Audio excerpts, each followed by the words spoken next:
Hey guys, welcome back to my channel, or welcome if you're new. In today's video, this is going to be another part of the series of fixing up the old truck. We're going to be changing the differential fluid, the transmission fluid, and the transmission filter. I'm going to start with the differential fluid, then I'll move back to the transmission. Let's get started. First thing you want to do is break loose the fill plug just to make sure you can break it loose.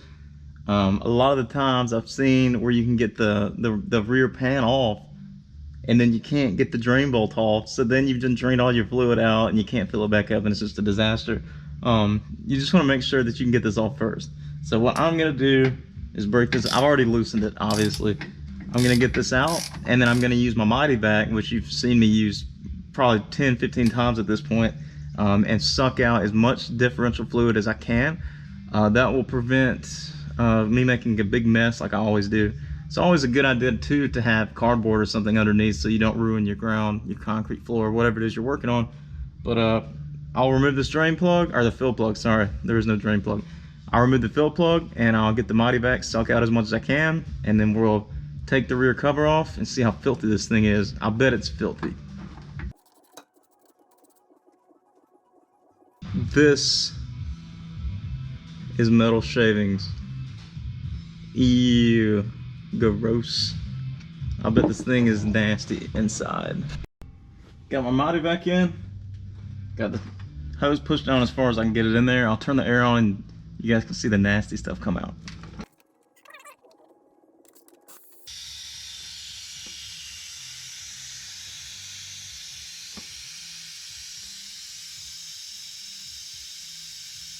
It actually does not look bad at all. That's really surprising.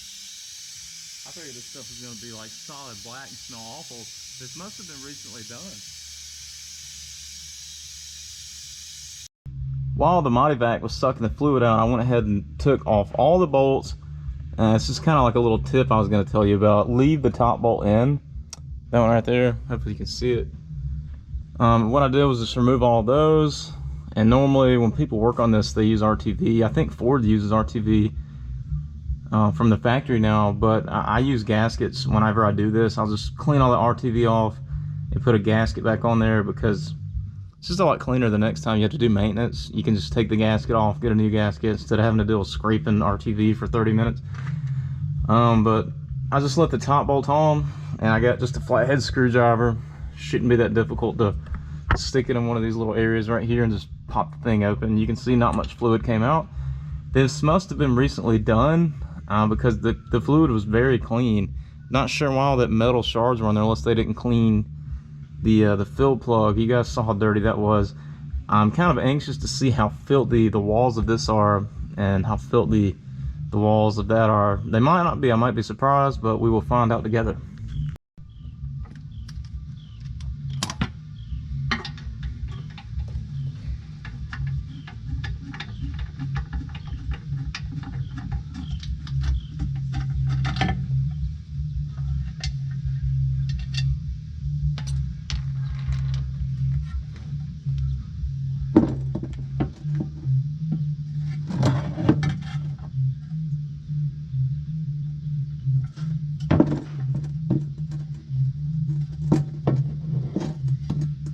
And I know you guys couldn't see it, but the reason I love this Mighty Vac so much, before I took this the cover off, this tube was perfectly set down.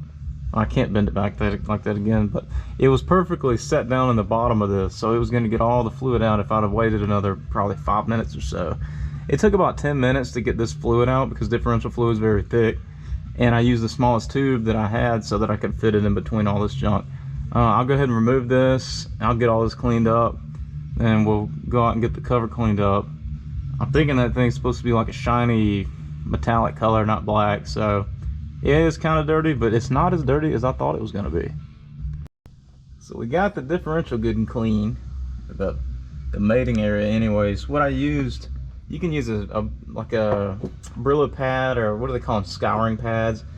I use this little air gun thing right here, and I just zip around there and clean up all the rust and the gasket material and all that stuff and get it off. And then I use like a brake cleaner. I'll spray a brake cleaner on it as well and let that dry. Try your best not to get brake cleaner all inside of the differential. And then I'll go back. I haven't done this yet, but I'm going to get a napkin and go back over and just kind of wipe all this stuff like that off. There's a bunch of gunk there. Pretty much what I just now did was just clean the mating area off so it gets a good seal when I put the cover back on. I'll go ahead and get a napkin or towel, whatever, wipe all this garbage off, and then we'll go clean the cover, and then we'll put it back on, torque it up, and fill it back up with fluid, and we're done with the differential. So you remember how dirty this was a while ago. I got it good and clean, and I got all the metal shavings and everything cleaned off of the fill plug. Next we'll put some gasket sealant all around there, and then I've got my gasket. I'll set that on there, let it sit for a minute and stick on there, and then I'll clean the bolts up and reinstall everything. Got the gasket on. It's been sitting for 5 minutes or so, just so it'll stay in place when I go to hang it up. And I just dropped one of the pieces that I cleaned. I'll have to clean that again, but on the bolts I just clean the threads up real good, so they thread in there with not much resistance. When I torque them, everything will be torqued right. Let's get back under the truck, reassemble everything, get the bolts torqued down, and get the differential fluid filled back up.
Now that we're finished up with the rear differential, I went ahead and ran my tube down the transmission check tube and the tube from my body bag. And I'll go ahead and suck out as much of the transmission fluid that I can from the pan, so that when we loosen the pan and take it off, it won't make a huge mess. And this also makes it a lot easier. It's always a really good idea to measure exactly what you take out of the pan, so that you can put exactly that same amount in or back in. What that's going to do is give you an easier way to because when you drain your pan, you don't get all the transmission fluid out. It's only like 30% or something like that, unless you drain your torque converter and all of that, which is not what we're going to do. All we're doing is taking the pan off and draining that. So this, along with measuring the little bit left in the pan, will give you an exact amount of what to put back in, and it'll be a lot easier to get your level correct. So let's go ahead and suck all the fluid out that we can, then we'll move to the bottom and remove the pan.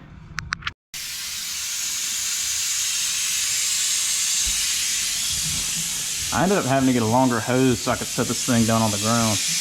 Oh no. Apparently the longer hose didn't reach the bottom like I thought it was going to. We're gonna have to figure something out. Well guys, the Mighty Vac hose wasn't small enough to go into the drain pan, so it looks like we're gonna make a bit of a mess. Hopefully we don't get too dirty. This is the first time this has ever happened with me, the tube not going down into the pan, so it just so happens I was recording it. Let's see how big of a mess we can make right quick. And I do have cardboard on my nice clean concrete.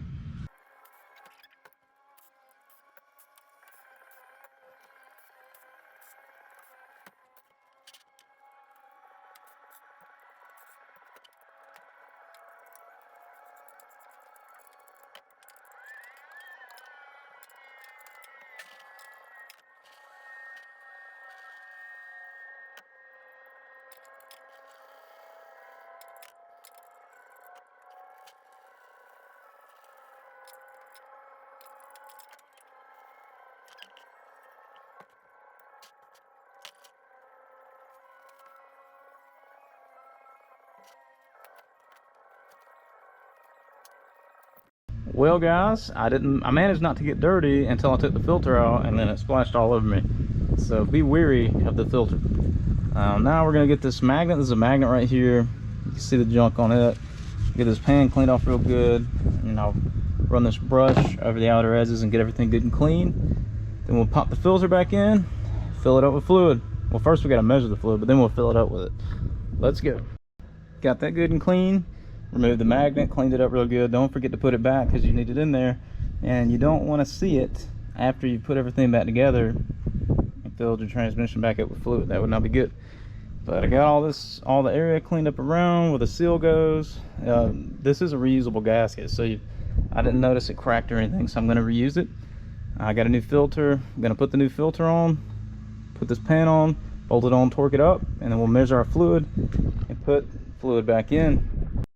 Alright guys, I went ahead and wiped around the outer edges where the gasket's going to go. You really don't want to touch any of this stuff, or so I've heard, because the ESD, or electrostatic charge in your body, can really screw some of these electronics up in these transmissions.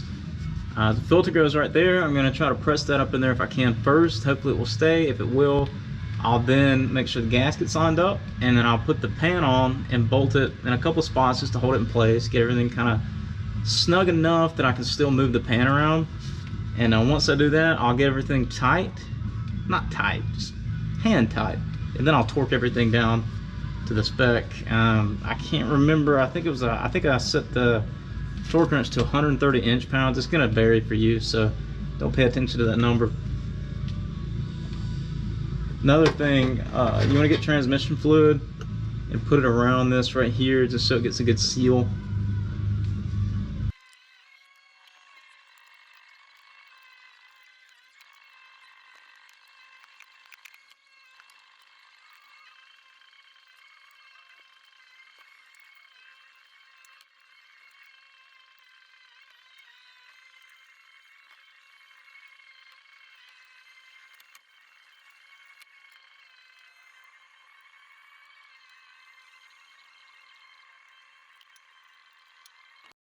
Got the pan good and torqued down. Not sure where you can see it because I'm like inches from it, but got that torqued down. And while I was under here, I noticed another project video that we can make is the rear main seal is leaking right there. It's not too big of a job. It's like a $10 part. I just got to do it. All you do to do that is, I'm thinking, just remove the 4 bolts down there holding the drive shaft, and then that takes care of the whole drive shaft from the transmission to that takes care of the connection of the drive shaft from the rear end to the transmission. Just take those 4 bolts out, drop the shaft down a little. You should be able to slide it out, and I imagine you just pop that. I've never done it before, but I just looked at it for a second and figured that's all it could be. I don't think it'll be too complicated, but that'll be another video. I have to order that shaft first. Hopefully, I don't think it's leaking that bad. It must be only dripping a little bit when I'm driving, because I've not noticed any leaks or anything in the driveway. I park it on the concrete sometimes just to make sure that there's no leaks, and it must be just a small drip when I'm driving. And you know, I was first thinking, you know, shoot, I wish I had to change the transmission fluid, but I don't think it'll be that big of a deal because it won't lose much by the time I get that fixed. Let's get outside and measure this fluid, and then we'll put in the same amount that we took out. I'm actually going to add a little bit more because of this drip. I checked the level before, and it was in between low and high, so I'm going to add a little bit more and try to get up toward that high mark. But anyways, we'll do that in a minute. All right, we're good to go now. I looked online, and it said to add between 4 and 5 quarts for a drain and refill. And I measured out a little over 4 quarts, so my bottles were a gallon. So I poured a full bottle and then like a half a quart out of the other one. That should be close enough. What you want to do now, I'm not going to do this in video because I can just tell you, you want to crank your car up. You know, obviously, truck's on jack stand and jacked up and all that. You want the rear tires off the ground if it's a rear wheel drive. You want the front tires off the ground if it's front wheel drive. And you just want to shift it into each gear: reverse, neutral, drive, first, second, whatever options you have. You want to shift through, maybe wait a minute to 2 minutes per gear to let the transmission fluid suck up and go throughout the transmission. You really don't want to check your transmission fluid while it's cold. You want it to be hot because transmission fluid expands a lot, especially like Mercon, which is what's in the Ford truck. But you want to check your transmission fluid hot. But if you checked your level before and it was good, and you measure what you took out and put the same amount back in, it should be the same level theoretically, unless you didn't put something together or back together right and you got a bad leak or something. But anyways, I'm gonna do that. I'm gonna crank the engine up, run it through all the gears for a couple of minutes per gear. Then I'm gonna go drive it around, get the transmission temperature hot, check it, and I should be good to go. The next step in this series, I have a couple things that I haven't done. I mentioned in the last video, I'm gonna go over, I've already done it. It's just something you could not see. It's like the idler pulling the belt. Couldn't get a good camera angle on it. I tried recording. You couldn't really see what was going on. So I kind of explained that maybe in the next video. Or I also have a broken wheel stud I need to replace. I might make that in the next video as well. Not sure yet.